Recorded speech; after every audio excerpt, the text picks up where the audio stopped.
All right, hello everyone. Here we are, hole 8.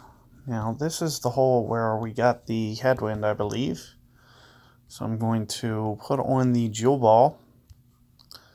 See if I can't get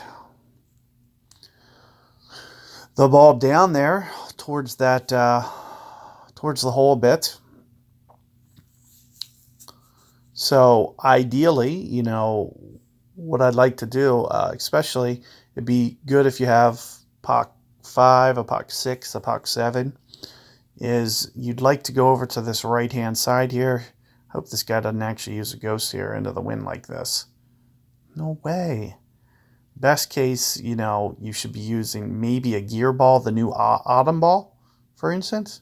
You can try that. It'll probably be very similar to a jewel ball, but not a ghost ball. That seems crazy. That seems crazy. So you can definitely go for that hook. Almost got down there. I should be able to get down there into that fairway, I would imagine, especially if I had, one more club here, Pak 5, then I'd definitely be able to. Now, what I'm going to do, I'm just going to do a landscape shot. I also, I'm going to keep in mind that, even though the wind's pointed, and you might think it might be landing in this direction, when I go landscape like this, I anticipate that it's not going to curl quite as much. So I'm going to make sure that, I'm accounting for that and making sure that I'm not over adjusting and, potentially going to clip the rough. So when this actually comes in and curls, it's not going to quite curl as much. So I have to be a little bit careful. It looks like my aim was just a little bit off. I hit that tree. So if I wouldn't have hit that tree, probably would have given myself just a little bit better chance there. You could see it had a lot of momentum. I was probably going to be able to get to that fairway. I can probably just move it just a little bit more to the right next time, just a tiny bit, just to avoid that tree, and should be good.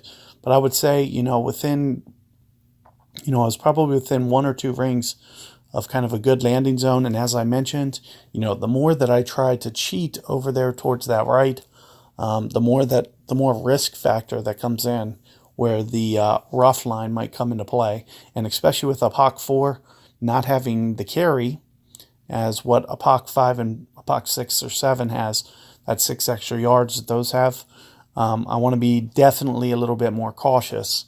And that's why you saw me line up the way that I did first. But I will have some revisions for you guys. And, I'll try a gear ball next with the Pak 5, for instance. And we'll just see what that looks like. So here's what I'm going to do for this one. I do expect this to roll out. Kind of similar to what you see there. Maybe about 2 top spin. I can't tell if it's going to take that rollout or not. But what I'm going to do is probably play about 1 ring here or so. You can see with where that puts it offset wise.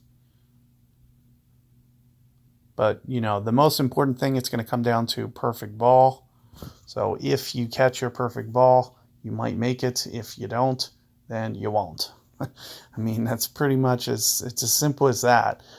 So ideally, you'll stay out of that sand and maybe be able to get it into the rough, for instance, just to have just a little bit slower needle. But ideally, if you get to that fairway, it should be a very straightforward, especially if you have rapier, you can just put it kind of right on the front and just top spin it the whole way. As long as you put it on the green and not the fringe, that's the one thing that I'd suggest. So good luck with that hole, and I'll see you guys for 9 to finish this off.